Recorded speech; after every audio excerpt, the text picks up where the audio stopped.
Good afternoon sir and my friends, my name is Gulnaz Parveen और मैंने अपना इंटर यूनाइटेड और इंटर कॉलेज से किया है और मैंने ग्रेजुएशन यहीं से फ़खरुद्दीन से किया है और अब मैं बीकॉम एमकॉम यहीं से फ़खरुद्दीन से कर रही हूँ और मेरा टॉपिक है CSR committee. CSR committee, okay.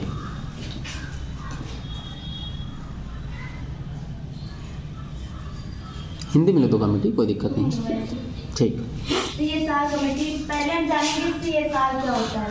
तो CSR क्या होता है, बहुत सारी कंपनियां होती हैं, तो वो जो है जब किसी प्रोडक्ट को बनाती हैं तो उसमें किसी न किसी तरह से जो प्राकृतिक संसाधन होते हैं उनका यूज़ ज़रूर करती हैं और उस प्रोडक्ट को उसका यूज़ ज़रूर करती है और वो फिर उसके बाद क्या हमारे जो ये प्रकृति होती है उसको वो नुकसान करती है। उससे बहुत सारा जैसे वायु प्रदूषण होता है, जल प्रदूषण होता है, इससे हमारे समाज को बहुत नुकसान होता है। तो हमारे समाज को बहुत नुकसान होता है। इसके लिए सरकार ने क्या कर दिया, 1 अप्रैल 2014 से सरकार ने यह लागू कर दिया कि जिस कंपनी का नेटवर्थ 500 करोड़ और जो है इनकम एक टर्नओवर 1000 करोड़ और उसका प्रॉफिट 5 करोड़ होगा तो वह कंपनी अपना 3 साल का एवरेज निकाल के उस पर जो है 2% निकालेगी और अपनी इनकम का 2% निकालेगी, वो हमारे समाज के लिए देगी। वो हमारे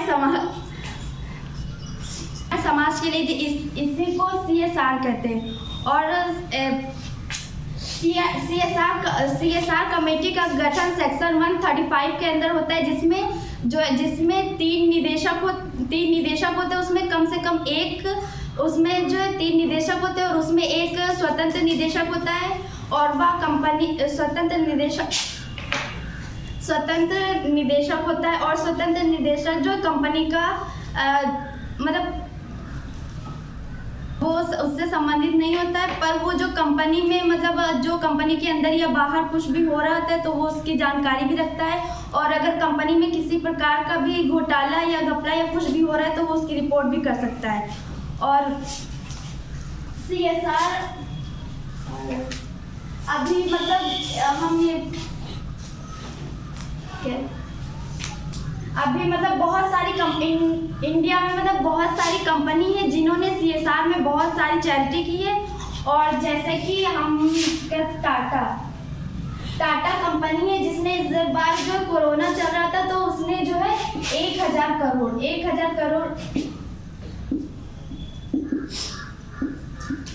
बिल्कुल ठीक। फाइनेंशियल ईयर जी हाँ ठीक है, फाइनेंशियल ईयर 2020-21 में 1000 करोड़ रुपए का अनुदान दिया था ना। 1000 करोड़ का दान दिया था और रिलायंस कंपनी ने 922 करोड़ का दिया था और एक कंपनी HCL उसने 195 करोड़ का दिया था। और पर जो और ऐसी बहुत सारी कंपनियां हैं जिन्होंने दिया था, जिन्होंने चैरिटी करी है। पर जो है इससे पहले का फाइनेंशियल ईयर था 19-20। तो इसमें जो है टाटा ने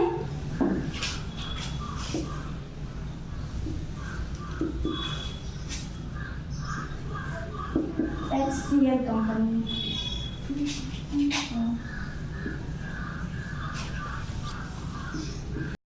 तो HCL ने 2100 करोड़ किया था, टाटा ने 1095 और रिलायंस ने 1022 और जो है पर इस साल का जो हम जिस कंपनी ने जितनी चैरिटी की है उसका एवरेज निकाला गया है तो इस साल का एवरेज 60% घट के 8.826 और इंडिया में सबसे ज़्यादा जो कंपनी है चैरिटी में देती है वो टाटा कंपनी है। टाटा एजुकेशन सेक्टर में टाटा इंस्टीट्यूट है ना, कैंसर इंस्टीट्यूट है ना, और हेल्थ से बहुत सारी हाँ हेल्थ फैसिलिटीज़ को लेकर के टाटा बहुत चैरिटी करती है। इसके अलावा बहुत सारे एजुकेशनल इंस्टीट्यूट हैं, Tata institute of social sciences आप लोगों ने सुना होगा। इसी तरीके से बिरला ग्रुप्स के कई सारे इंस्टीट्यूट चलते हैं। इसी तरीके से रिलायंस फाउंडेशन जिसकी CEO कौन है, नीता अंबानी, वो चलाती हैं, है ना। एजुकेशन सेक्टर पर और अंडर प्रिविलेज बच्चों को पढ़ाती हैं, है ना जी। तो ये सारा CSR के ऊपर ये खर्च कर रहे हैं ना। चलो आगे और जो है ये 1920 में सबसे ज़्यादा HCL कंपनी ने दिया था। अच्छा, ओके, थैंक यू। और कुछ CSR कमेटी में अच्छा, CSR कमेटी जब होती है तो उसे कंपनी के ऊपर क्या प्रभाव पड़ेगा, मतलब किस प्रकार की जिम्मेदारी का निर्वहन करेगी कमेटी, क्या देखेगी वो कंपनी। यहाँ CSR कमेटी बना दी गई, अब वो क्या देखेगी कंपनी में। वो कंपनी में देखिए कि मतलब ये वर्क नहीं कर रही है, और जो है और बहुत सारी कंपनियां ऐसी भी होती हैं जो मतलब उनकी नेटवर्थ तो होती है CSR में देने के लिए चैरिटी, पर वो देती नहीं है। तो इसके लिए उन्हें मतलब जो है जुर्माना भी पड़ सकता है और उन्हें सजा भी हो सकती है। हाँ, तो और सजा वो 3 साल की होती है और 50,000 जुर्माना भी पड़ता है, और इसको बढ़ा के 5 लाख तक भी किया जा सकता है। ठीक है, तो कमिटीज बताती है ना कि उनकी जिम्मेदारियों को और उसको पूरा करवाती है। ठीक है, एक बार क्लैप करिए इनके लिए। गुलनाज ने आज बहुत अच्छा बोला and with a confident and smile, ये बहुत अच्छा रहा। तो गुलनाज, कुछ इम्प्रूवमेंट है आपके अंदर? जी सर, कुछ बोलो फिर, क्या इम्प्रूवमेंट है, कैसा लगा बोलो तो। पिछली बार बोल नहीं पाए थे तुम ना। हाँ, इस बार काफ़ी बेहतर इम्प्रूवमेंट देखने को मिल रहा है। ठीक है, कैसे इम्प्रूवमेंट हुआ इतना?